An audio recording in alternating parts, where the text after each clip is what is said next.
Amanda Freed and Daron Sutton, and at the heart of it all, our sport, softball, Premier Girls Fastpitch. And on this podcast, we're excited to roll it out for all of you as we head into the ever-important summer of 2023. Important for the athletes, the families, the coaches that currently coach, the college coaches that are awaiting these athletes, and for many in the summertime, those that have not spoken yet with a college coach going into September 1 and the wonderful recruiting process. Well, on this show, we'll touch on that. We have two athletes that didn't take part in the recruiting last year until September 1. Then it all changed. Gabi Comia is a Florida commit. She is an athlete out of Indiana, plays for the Beverly Bandits program. She is guest number 1. When we talk about Gabi, it's interesting to watch this talented middle infielder work. She chose Florida, Amanda. She chose Tim Walton, and I'm excited to get to know her. I can remember watching her play last year. And you really have a good idea of what these athletes are like based on who they select. And when I think of, as their colleges, when I think of Florida, I think of those dominant middle infielders. So Gabi, I'm super excited to watch her through the summer, watch her through the next year and going out to college. And then obviously I have a really good feeling about her being one of those impact players her freshman year at Florida. So athletic. Oh yeah, she's athletic. By the time she was 7, 5-time tumbling and trampoline champion. Interesting, right? That's what you see out there in the middle of the infield. I'm excited to chat with Macy Cintron. She's out of Cumming, Georgia. If you look at a map, it's just north of Atlanta. She's at the Wesleyan school. They play in the fall, their high school season. She plays for the Lady Dukes program. Back-to-back championships. What she won't tell us in the interview, because we just got done having that conversation, is she jumped from level A to 3A. So it's not that she shifted regions. Her school, Wesleyan, went from 1A to 3A. They won it at 1A. They won it at 3A. She also represents Puerto Rico playing internationally. What an exciting guest.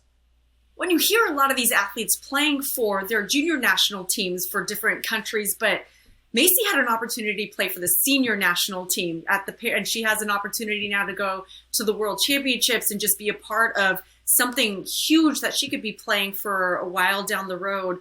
She's experienced. She plays like a veteran. And I'm just looking forward to her taking all of those championship experiences from high school and from international play into this summer and really lead that team through the summer. And what's fun is we saw both of these athletes last summer as they were PGF Futures All-Americans. And for Gabi, certainly a great place to start. The one thing, by the way, that Macy won't tell you is that she went from 1A to 3A. It was incredible what she was able to do and exciting to bring both these conversations. Gabi, when we come back, let's go to Indiana. Premier Girls Fastpitch, wonderful conversations, the future of the sport.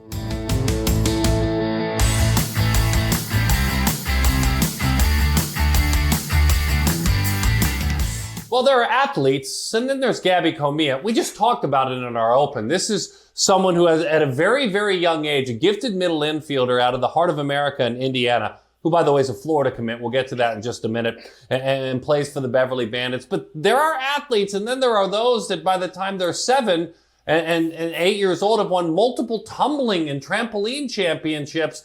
Then there's those kind of athletes. Gabi spends time with us now. Gabi, thanks for spending time with us. We really appreciate it. Well, thank you for having me. Take me back to those fun days, Gabi Comia, because as I see you now play in the middle of the infield and do things at times look like you are tumbling and, you know, with your core doing amazing things. What do you remember about those days as a young, basically gymnast with bounce, if you think about it that way? And honestly, how much did those journeys help you now with who you are as an athlete? Going back to those days, it's crazy to think about that I've come into a completely different sport. I just remember the long practices, being 5, 6, 7 years old and, you know, still going to 4-hour practices 5 days a week, 6 days a week, and just working and working and working. And then transferring over to softball, it was nothing new pretty much, because I knew what the hard work and dedication and the time it was going to take to get me to where I am today. Well, it kind of sounds like softball might have been a little bit of a relief from the hard work you were putting in, because I know what those gymnasts put in. Like, they spend all day, every day at the gym. So you're probably like, no way, I'm going to choose a field sport. But I'm curious, at what point did you decide on softball? Because they're so different. But it just sounds to me like you're somebody who enjoys competing in athletics, and you always have, but I'm curious about what was it about softball that you like? There was a moment when I would say 8 years old, and I ended up getting this back pain, and I ended up having 2 stress fractures in my back. So then I had to cut off, being a gymnast, which it hurt because I loved it so much, and getting to compete against, just like in softball, the best of the best. I was traveling everywhere at such a young age. And then I was like, my brothers, my cousins, everyone played. And I was like, I think I'm going to give it a shot. And here I am. Well, and so that wasn't your only injury, though, I believe, right? Didn't you have a knee injury your freshman year? And so Yes. You have had to really stay on top of rest, recovery, rehab, and yet here you are at the top of your game. Talk to me a little bit about maybe how that influenced your growth as a person, your character, just to be able to get to this point and commit to Florida. The knee injury was, in the moment, I was like, this is the worst thing that could possibly happen to me. I was really upset because I was going into, freshman year, end of freshman year into sophomore year. And I'm like, I'm excited to play with this team. I think we can do some special things. And then it happened, and I took it as a learning moment almost. I knew that I was going to see a different side of the game, and I made sure to take in as much as I possibly could with that. I mean, I was always on book. I was always, at the front of the dugout talking to kids, helping wherever I could. And I think it turned me over more. So once I got back on the field, I knew when someone was telling me something, I knew their point of view at that point. And I think it's helped me grow as not just a player, but a person too. I see, seeing both sides of things, it's really made me who I am today. So I'm out here in Arizona, and 2 schools out here earned your visit in the fall, and so did the great Georgia school as well, the University of Georgia. And so did Tim Walton in Florida. And when it all went down in our new recruiting world, you chose Florida. Why? Why did Tim Walton earn your commitment? That staff down there is just, they really stood out to me. And I don't know, I walked off the plane, and immediately before I even, saw Coach Tim, before I saw anybody, I walked off the plane and I was like, this feels right. And then I just got to spend time with the girls. I spent time with Emily Wilkie and Kendra Falvey, and they just showed me what life was like down there. And it was, as soon as I sat down, I didn't want to leave. I knew, I was like, this is where I want to be. And so they earned your commitment. They earned who you are. By the way, I had a great conversation with Skylar Wallace the other day, a wonderful interview. She can ball just a little bit. I enjoyed getting to know her. The one thing you shared, in some of our biographical stuff from last year at PGF, and also in some articles I've read, is that you wanted to grow your power just a bit. Well, now, as we talk, no matter when this airs, we're kind of in the heart of your spring season. Yes. And I see in your first handful of games, I'll just put it that way, I see a slugging percentage that's over 700. So I see some power. I'm sorry, that's over 1,200. Your on-base percentage is over 700. Yeah. So I see a slug that's close to 1,300. You have improved your power. How did you do so? Talking to my brother, working with my dad, and, I hit with a bunch of other girls too. And I think they really they pushed me to a point where it's like, yeah, you hit from the left side, but that doesn't mean, we can't hit a home run. That doesn't mean we can't put a ball in a gap.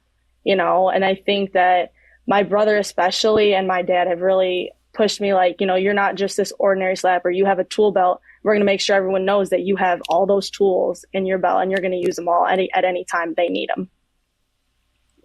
And you had mentioned also how helpful it is that you play in an organization like the Beverly Bandits, and you've been there since you were 9 years old, which is essentially unheard of with as many options as there are out there. But I love that loyalty that, but obviously too, that organization produces the best of the best, and you get to play alongside the best of the best, which you said helps you as well. Yes. I mean, this organization has done nothing but good to me. I mean, coming into it, I knew Bill was as soon as we hit Bill's team, I knew that he was going to do everything he possibly could to get his girls where he needs to go. And he really treats us like we're his daughters, and you can feel it. He has made such a big organization that helps people get to what they essentially want to do. In the end, he gets them where they want to go. And I couldn't be more thankful for this organization. So we're going to see you this summer, Daron and I. Super excited about that. What can we expect out of your team? Can you give us a little bit of an insight as to, maybe some of the dynamics, some of the inside scoop on what makes your team so special going into this summer? We're scrappy. I think a lot of people are going to look at us and just be like, this isn't your normal Bandit team. But I think once people start to see us, they're going to be like, it's a Bandit team. And I don't think they're going to be ready for us. I think we've got a lot of speed. We've got a lot of power. You know, we like to run, so we're going to run a lot and do what we can on those base paths. Gabby, you kind of teed it up for me earlier when you talked about your brother and your dad, and I can look over your shoulder and I see athletic history. I see classic old photos. Real quick before I ask you these questions, who and what am I seing behind you over your shoulder in those old school, looks like Daron Sutton in them kind of photos? What am I looking at over your head? These are actually my grandpa that passed away when I was younger. Yeah, so actually behind me, we call it our wall of fame. All of cousins and brothers from all different sports to hockey, softball, volleyball, baseball. Everyone's pretty much on there, and we just want to keep growing it. So there's pictures going up, and we thought right in the middle would be good to have, you know, my grandpa on there just so he can, you know, be up there with us. That's awesome. The roots of the family. That's awesome. The roots of the family tree. That's amazing. Thanks for sharing. I know at a young age, you lost your grandmother, your paternal grandmother, your grandfather as well, and that's a big inspiration for you. Yes. So thank you for sharing it. And your brother. I want to talk about your brother because you said he nudged you and encouraged you and said swing it. And by the way, as we have this conversation, at Southwestern Illinois, playing great junior college baseball, a rocking on base of over 500, seeing him do good things. But introduce your brother to us, Jared, and the relationship between you two, and how maybe he has nudged you just a little bit. Me and Jared have been through, everything together between, him coming and being at my gymnastics meet to start with. And then I was the little sibling running around for foul balls at his game. Like, we've shared such a close bond, and, we're siblings, we're close in age, we're brother, sister, we fight. And, in the cage, sometimes it wouldn't be our day and we'd fight there. But at the end of the day, I started to realize once I got older, he's just trying to help, and he's here for a reason. And he's saying what he's saying because he sees something and he wants me to be the best.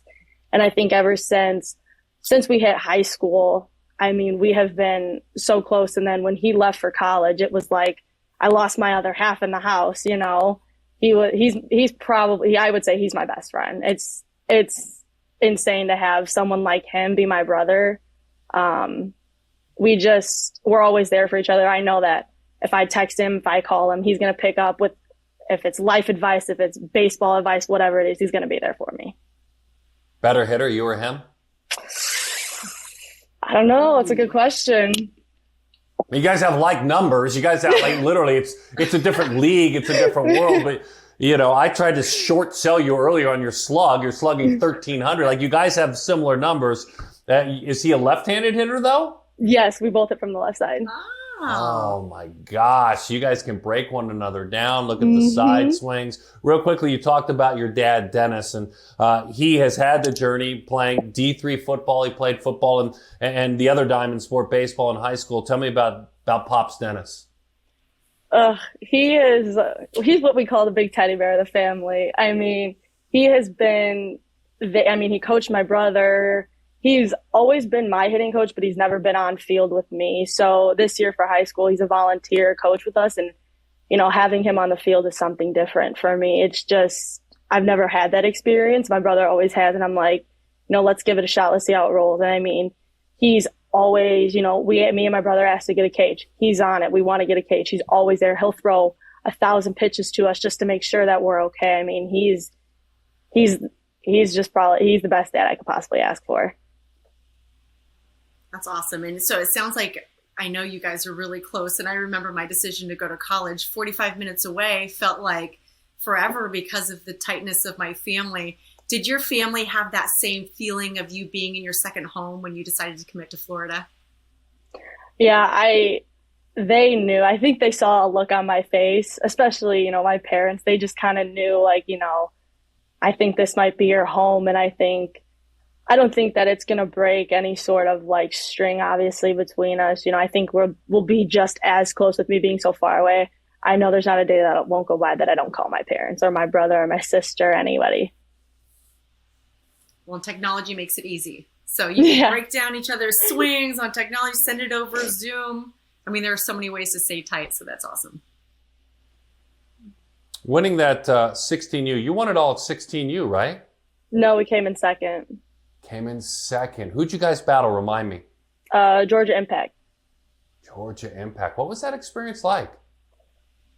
I mean, it's something, it's a once in a lifetime opportunity that, obviously not a lot of kids get. And they're great competitors. That team, they're fiery, they're good. They're a good team. And, the dream of always, making it to a national championship was there. And we knew that Bill could take us there, and he did. And it was just, stepping onto that field, the warm up, it's an experience like I have no words for it. It was insane. And then same thing with the All-American game. It was that same feeling. As soon as we came back onto the field, I was like, let's roll, let's do this. Yeah, it's our highlight every year. We love being a part of what you guys go through. The championships are different. The All-American game is a showcase. It's an opportunity. I'm not saying you guys didn't want to win, but it's just different than the women that you guys all play with day in, day out. You practice with, you study with, you talk about life with, personal life with.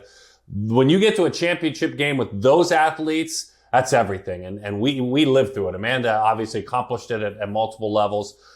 We really enjoyed it. I want to quickly, before I say goodbye to you, ask you a little bit about life in Dyer, Indiana. Tell me a little bit about the world of Dyer, Indiana. If I visit, what will I see? What are the great restaurants around? What do people love to go? Tell me about Dyer, Indiana.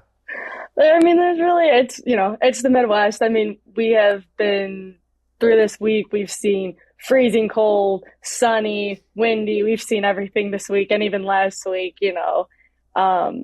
it's home. And if I wasn't here, at the right time, I wouldn't be where I am today. So, it's going to be hard to leave home, but I know that Florida is just the second home to me. But life here, it's crazy. It's just crazy because you never know what you're going to get.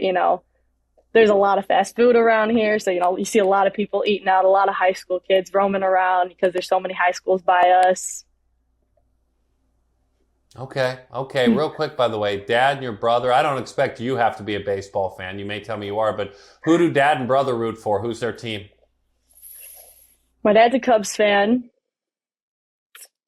And my brother, I don't know. He's everywhere all the time. So who knows where he's at right now. Yeah, your generation doesn't always feel like they have to pick a team, which I understand. You can get clips, you can pick players. I actually think your generation picks athletes as much as it does teams themselves. Our generation, your dad's generation, we pick the teams. Gabby, thank you so much. This was very cool. We appreciate you taking a few minutes. We can't wait to watch you all summer long do amazing things. And of course, keep driving it over the boards out there. Keep driving it over the center fielder's head. It's going to be fun to watch you work. Thank you for having me. She's come a long, long way from those tumbling championships, now heading to Florida and a big summer ahead of her. Gabi Comia, the heart of Dyer, Indiana, as we talk about, and a Florida Gator Tim Walton commit. Great conversations right here, Premier Girls Fast Pitch.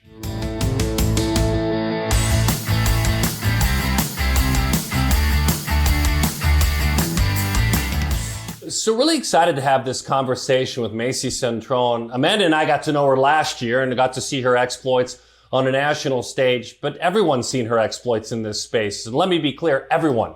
On a global stage, they know her in the state of Georgia. Her foes, they don't like her, understandably so, because she's so talented. Won a couple of state championships, and Macy Cintron spends time with us now. Macy, thanks for hanging out with us. We appreciate it.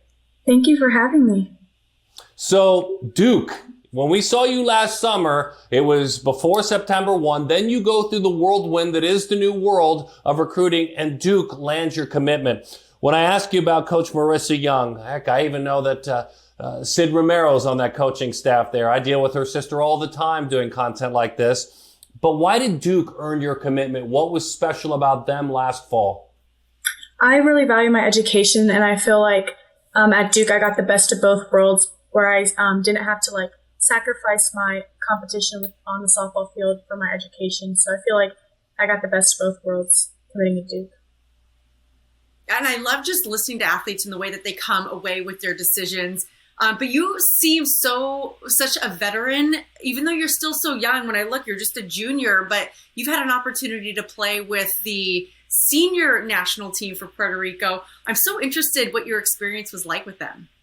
Yeah, it's such an amazing opportunity. I've been playing with the organization since I was 13, and it's been a great opportunity. I get to play with girls that are a lot older than me, like people that are moms and have kids and stuff, and so it's a whole different like atmosphere, but I wouldn't trade it for the world. I think it's such a great opportunity to be able to travel to so many places at such a young age and like see all these different countries and play with a couple of my teammates that play for other countries. So I feel like it's such a great opportunity, and I love it. I love international. And a really good opportunity to elevate your game and really push your work ethic, right? Because you commented on how much hard work went into it, late nights, early mornings, just being challenged in that respect. Yeah, it's a lot. It's, I miss school. I'm still in high school, so a lot of the other kids are in college or out of school completely. So it's a lot for me because I'm still in high school, so I have to like manage my work schedule while I'm overseas. But I love it. It's so fun.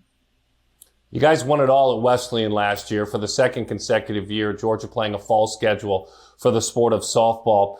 And I'd love to know about the opportunity to win that state championship with your teammates. And please lump it together with me, because if I'm looking at the timeline correctly, I see you, October 29, winning a championship. Then I see you in Guatemala not too long after, representing an entire nation, an entire island. Talk to me about those couple of weeks. Start with the state championship, but just take us through that journey. Yeah, so our softball season we obviously play in the fall, so we go straight from summer ball into school ball without a break. So for us in Georgia, it's a lot. You don't get a lot of time off, but we go straight into school ball season. We start in August before school starts, and then I just feel like I love it because our team, it shows like a lot of hard work, because a lot of the girls on my school ball team also play travel ball in the summer. So it shows a lot of hard work, and like that our hard work pays off. And I just feel like that team, especially, like we lost a couple seniors back after our first state championship, but I feel like us as upperclassmen got together and we decided that like, hey, like we got to leave this team now. And I feel like that had a huge part in letting us win in back-to-back state championships. And then after the state championship, I just had to shift gears and go into Olympic ball. And I feel like on those teams, I'm really young, so I like act like a sponge, and I have played with Alicia Casio and Taron Novello, and it's like, really big names, and it's like, we just get to like go in the bullpen and have fun together and teach each other new things. And I'm just like a sponge, like absorbing all this information from all these like really, really good players. So it was a great opportunity. Oh, it's crazy. It's crazy you were able to combine it all, right? It was amazing that you took that time local and then you went global with the sport. Crazy. Dote a little bit more on your high school team as you have at Wesleyan. You guys went 32-2, and you know how it is when you win one state title, winning a second. It's almost impossible. Dote a little bit about your experience, not only with your team, with Mary Blaylock, your coach, with the education you earned there. Kind of talk to me a little bit about Wesleyan and that experience. Yeah, so I moved to Wesleyan my freshman year of high school. That's the same year I found out I had another back injury. So my freshman year, I didn't really get to play that much. So going into my sophomore year, I really took it upon myself to help lead the team now that I could play. Being that freshman year, I couldn't lead on the field. I had to lead more in the dugout.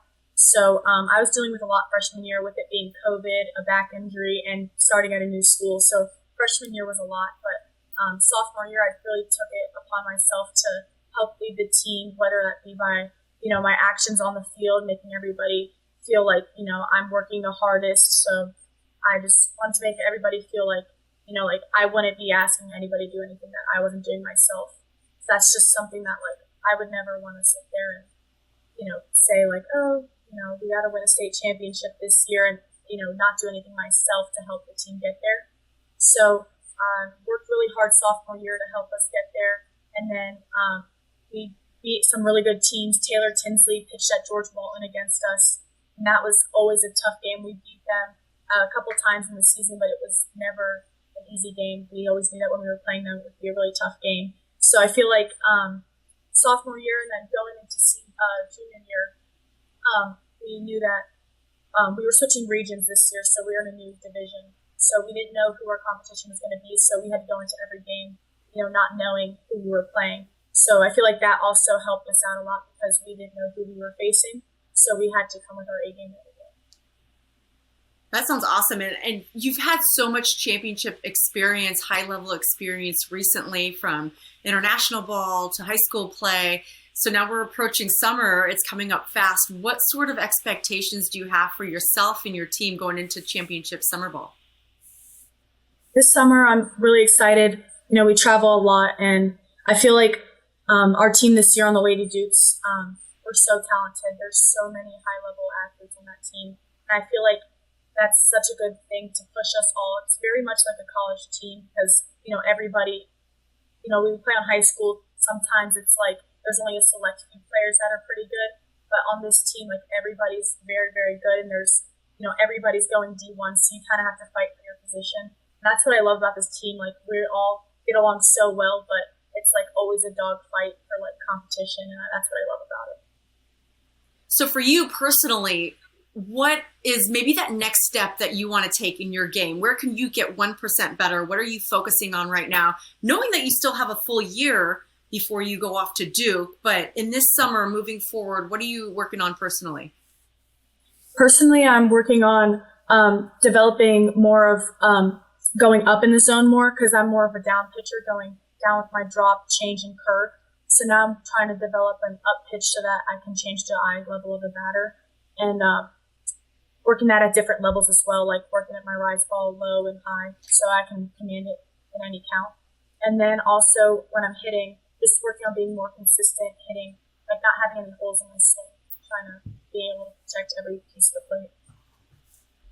Have you gotten to 70, by the way? I know that 70 in the summertime was a goal of yours. Are you chasing that magic number? Yes, I hit it at my lesson a couple weeks ago, but not in game yet because I haven't been able to play. Congratulations. Thank you. Thank you. That is awesome news. I'm going to also go off script just a little bit. Are you at home doing this interview? Yes, sir. Where are your medals? You've got to show off some medals. Are they nearby? No, they're upstairs. Okay. All right. You got to be proud of those medals. Upstairs where everyone in the family can see them, right? Yes, sir. Yeah, yes, that sir. makes sense. But before we let you go, and thanks for hanging out with us. We really appreciate it. Your mom, Mindy, played at Broward College and then at South Florida. Your dad, do we say Angel or Angel? How do we say it? Either one. Angel works fine. Well, I want to do what he wants to be called. You tell me, boss. He goes by Angel. Okay, we'll go with Angel and Mindy. Tell me a little bit about mom and dad, and also include in there your mom's softball journey. Yeah, so my mom played college, like you said. She was a pitcher, so I've been pitching since I was like so little.